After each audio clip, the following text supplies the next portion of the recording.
Channel crops academy. आज मैं आपको कंटिन्यूस सेक्शन कराने जा रहा हूँ।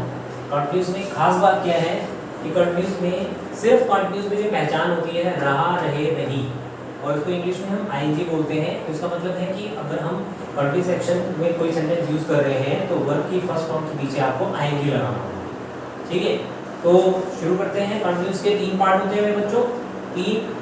नंबर 1 क्या है? Present continuous. Number 2 past continuous और फ्यूचर कंटिन्यूस। तो अब प्रेजेंट कंटिन्यूस क्या होता है? प्रेजेंट कंटिन्यूस है जब कोई काम वर्तमान में बोलते समय हो रहा हो। अब जैसे कोई काम वर्तमान समय में बोलते समय कैसे हो रहा है, मैं बोल रहा हूँ आपको कि आप पढ़ रहे हो, तो इसका मतलब ये कंटिन्यूस है, ये प्रेजेंट कंटिन्यूस माना जाएगा। ठीक है, और मेरे ही सामने जो है, जो अगर बारिश हो रही है तो मैं क्या बोलूँगा कि बारिश हो रही है, वर्षा हो रही है, तो ये क्या माना जाएगा? प्रेजेंट कंटिन्यूस माना जाएगा। तो इस तरीके से जो है बोलते समय कोई काम अगर हो रहा है तो वो प्रेजेंट कंटिन्यूस माना जाता है। ठीक है, अब इसकी पहचान क्या है? पहचान है रहा है, रहे हैं, रही है, रहा हूं, रही हूं, राइट। और उसके बाद हेल्पिंग हम यूज करते हैं, इसके अंदर इज एंड आर का यूज करते हैं। ठीक है, ऐसे ही पास्ट कंटिन्यूस जो होता है, जो काम भूतकाल में हो रहा था। अब भूतकाल में कोई काम हो रहा था तो आप बोलोगे ना कि वह स्कूल जा रहा था। ठीक है, तो ये भूतकाल में हो गया। बच्चे जो है मैदान में खेल रहे थे, ये भूतकाल में हो गया। तो इस तरीके के एग्जांपल्स जो है ये क्या है? भूतकाल को प्रेजेंट करते हैं। ठीक है, अब इसकी पहचान क्या है? देखिए, पहचान है रहा था, रहे थे, रही थी। अभी मैंने जो एग्जांपल लिए तो उसके अंदर मैंने पीछे ये तो बोला था बच्चे खेल रहे थे, तो इसका मतलब रहे थे आ रहा है, मतलब ये पास्ट कंटिन्यूस को रिप्रेजेंट कर रहा है। आगे बढ़ते हैं, इसके हेल्पिंग की बात करते हैं। इसमें हेल्पिंग में वाज और वर का यूज करते हैं। अब फ्यूचर कंटिन्यूस की बात करेंगे। फ्यूचर कंटिन्यूस जो है जो काम भविष्य में हो रहा होगा। भाई हमने जो है भविष्य के बारे में सोचा कि बारिश हो रही होगी, ठीक है, बच्चे मैदान में जो है परीक्षा दे रहे होंगे, तो इस तरीके के उदाहरण जो है ये किसको प्रेजेंट करते हैं? फ्यूचर कंटिन्यूस को बताते हैं, जो कि काम जो है भविष्य में हो रहा होगा।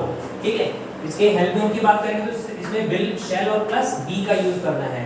तो इसमें ध्यान रख के चलें कि इसमें विल, शैल और बी भी यूज करना है। और बी का आपको मैं मीनिंग बता चुका हूँ पिछली वीडियोस में। बी का मतलब होता है हो। ठीक है, तो अब देखो यहाँ पर जो है हो वर्ड आ भी रहा है ना, तो इसका मतलब है कि बी तो यूज होना ही होना है, राइट।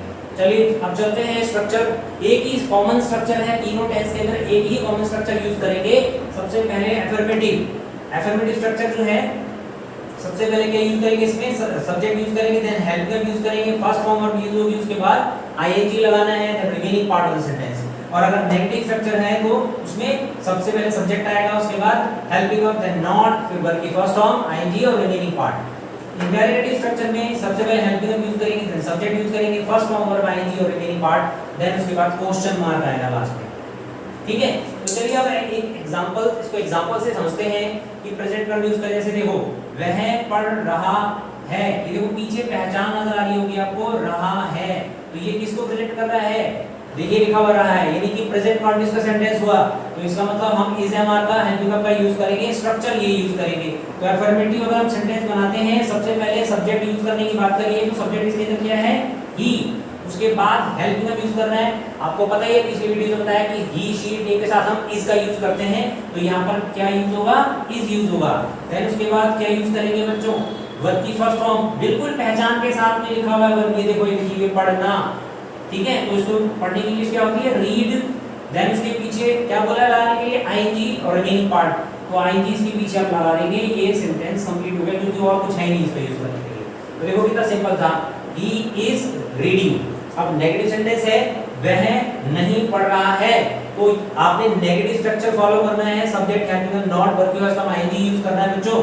तो कैसे बनाएंगे? सब्जेक्ट आ गया ही, फिर उसके बाद इज, फिर नॉट, देन उसके बाद वर्ब की फर्स्ट फॉर्म और आईएनजी यूज करेंगे, तो क्या बन गया sentence? He is not reading. अब इंडायरेक्टिव बनाते हैं, क्या वह पढ़ रहा है? तो इंडायरेक्टिव स्ट्रक्चर फॉलो करना है। सबसे पहले क्या यूज होगा बच्चों? Helping verb. क्या यूज होगा? हेल्पिंग वर्ब में इज यूज होगा, देन उसके बाद सब्जेक्ट क्या है? ही, फिर वर्ब की फर्स्ट फॉर्म यूज करेंगे, then question mark. Is he reading? बिल्कुल सिंपल है, देखो स्ट्रक्चर को देख देख के बनाना है, बिल्कुल सही बनेगा आपका सेंटेंस। नेक्स्ट, वे लिख रहे थे। देखिए यहाँ पर पहचान किसकी आ रही है? रहे थे, यानी पास्ट कंटिन्यूस, ये देखो लिखा हुआ रहे थे, तो पास्ट कंटिन्यूस हुआ तो हमें वाज वर्ब का हेल्पिंग वर्ब का यूज करना है, स्ट्रक्चर ये यूज करना है। तो सबसे पहले स्ट्रक्चर में अफर्मेटिव में सब्जेक्ट यूज करने के लिए बोला है, सब्जेक्ट हमने यूज कर लिया दे, उसके बाद हेल्पिंग वर्ब यूज करना है, और हेल्पिंग वर्ब वाज वर्ब में से क्या आएगा, वर आएगा, ठीक है। देन उसके बाद वर्ब की फर्स्ट फॉर्म और आईएनजी लगाना है, तो वर्ब क्या है, ये लिखना हो गया, तो यानी कि राइट और पीछे आईएनजी लग जाएगा तो राइटिंग हो जाएगा, सेंटेंस कंप्लीट हो गया।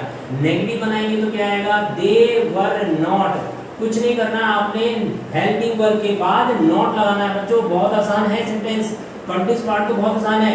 इंटरोगेटिव बनाएंगे तो क्या आएगा, सबसे पहले हेल्पिंग वर्ब यूज करेंगे वर, देन उसके बाद सब्जेक्ट यूज होगा वर दे, और फिर राइटिंग, और ये सेंटेंस कंप्लीट हो गया। देखो कितना आसान था। चलिए आगे बढ़ते हैं, नेक्स्ट एग्जांपल लेंगे, कल वर्षा हो रही होगी। कल वर्षा हो रही होगी तो यानी कि फ्यूचर को इंडिकेट कर रहा है, और रही होगी देखिए पहचान, रही होगी फ्यूचर कंटीन्यूअस हो गया, तो आप विल बी और शैल बी का यूज करेंगे। सब्जेक्ट, इसमें सब्जेक्ट यूज होगा, इट यूज होगा। सब्जेक्ट जो है इसके अंदर ये, इसमें सब्जेक्ट नहीं है, तो सब्जेक्ट यूज नहीं होता सेंटेंस में, तो हम इट का यूज करते हैं, क्योंकि यहाँ पर एक मौसम की कंडीशन दे रखी है, वर्षा हो रही है, तो ऐसी सिचुएशन में इट का यूज करते हैं। तो आप क्या यूज करेंगे, सब्जेक्ट में इट यूज करेंगे। देन उसके बाद क्या यूज करना है, हेल्पिंग वर्ब, ठीक है। तो इट के साथ क्या यूज होता है, इज यूज होता है, राइट। फिर वर्ब की फर्स्ट फॉर्म आईएनजी लगाएंगे, वर्ब की फर्स्ट फॉर्म क्या है, रेन, तो इसके पीछे आईएनजी लग जाएगा रेनिंग। और क्या लिखा हुआ है, कल, कल का मतलब आने वाला कल की बात कर रहे हैं, तो टुमारो ये यूज हो जाएगा, तो बन गया सेंटेंस। देखो कितना आसान था। नेगेटिव अगर बनाएंगे तो क्या आएगा, sorry sorry sorry sorry sorry ये फ्यूचर में बनाना था मेरे बच्चों, फ्यूचर, फ्यूचर में, तो इसके मतलब इट के साथ क्या आएगा, विल बी का यूज होगा, ठीक है। It will be raining, it will be raining tomorrow. Negative बनाएंगे तो विल के बाद नॉट लगाना है, फिर बी आएगा, ये जरूर ध्यान रखें, ठीक है। तो क्या आएगा, it will not B raining tomorrow. तो देखो कितना सिंपल, जब भी नेगेटिव हो तो हेल्पिंग वर्ब के बाद नॉट लगाना है आपको, और इंटरोगेटिव आएगा, क्या कल वर्षा हो रही होगी, तो आपको हेल्पिंग वर्ब यूज करना है सबसे पहले। तो हेल्पिंग वर्ब इसमें क्या आएगा, आगे सिर्फ विल आगे यूज करना है, will it be raining tomorrow, बन गया सेंटेंस। तो देखिए कितना आसान था, कितना सिंपल था, ठीक है। फॉर एग्जांपल्स करते हैं, वह जा रहा है, वह जा रहा है, तो इसमें देखो सबसे पहले पीछे पहचान क्या है, रहा है, यानी कि प्रेजेंट वर्ब इसको इंडिकेट कर रहा है, स्ट्रक्चर यही फॉलो करना है। तो सबसे पहले क्या आएगा, सब्जेक्ट यूज करा हमने ही, देन उसके बाद क्या आएगा, हेल्पिंग वर्ब क्या होता है इसके साथ, इस एमआर में से इज लगेगा, देन उसके बाद वर्ब की फर्स्ट फॉर्म क्या आ रही है, गो, जाना के लिए क्या थे, वो आएंगे लगा दो, बन गया सेंटेंस। तो देखो कितना आसान है। नेगेटिव बनाएंगे तो क्या बनेगा, ही इज नॉट गोइंग, और उसके बाद इंटरोगेटिव है तो ऑब्वियसली सबसे पहले क्या आना चाहिए, हेल्पिंग वर्ब यूज करेंगे, तो is he going, question mark, बन गया सेंटेंस। चलिए पास में लेते हैं, वे चाय पी रहे थे, वे चाय पी रहे थे, तो ये पास्ट कंटिन्यूअस को इंडिकेट कर रहा है, तो हमें स्ट्रक्चर यही फॉलो करना है, हेल्पिंग वर्ब वाज और वर का यूज करेंगे। तो दे वर टेकिंग टी, ये बन गया। नेगेटिव बनाएंगे तो क्या आएगा, they were not taking tea, okay. Interrogative में सबसे पहले हेल्पिंग वर्ब आएगा, तो वर दे टेकिंग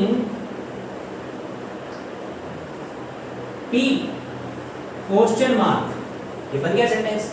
चलिए एक एग्जांपल और लेते हैं, कीमतें बढ़ रही होगी।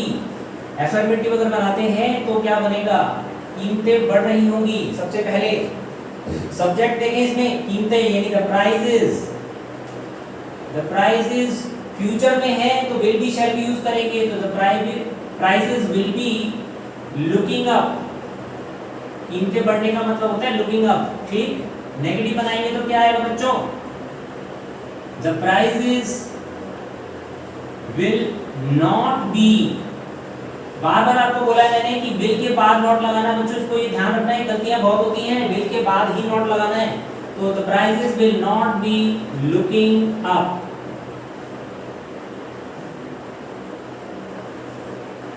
देन उसके बाद इंटरोगेटिव में हेल्पिंग वर्ब आगे आता है, तो will the prices be looking up, ठीक है, समझ आ गया? आई होप कि आपको समझ आ गया होगा बहुत अच्छी तरह से। ओके, ये जो मैंने आपको पढ़ाया है, अगर ये आपको हेल्पफुल लगा हो मेरी वीडियो तो आप इसको लाइक करें और मेरे चैनल को सब्सक्राइब करें। Okay, bye bye.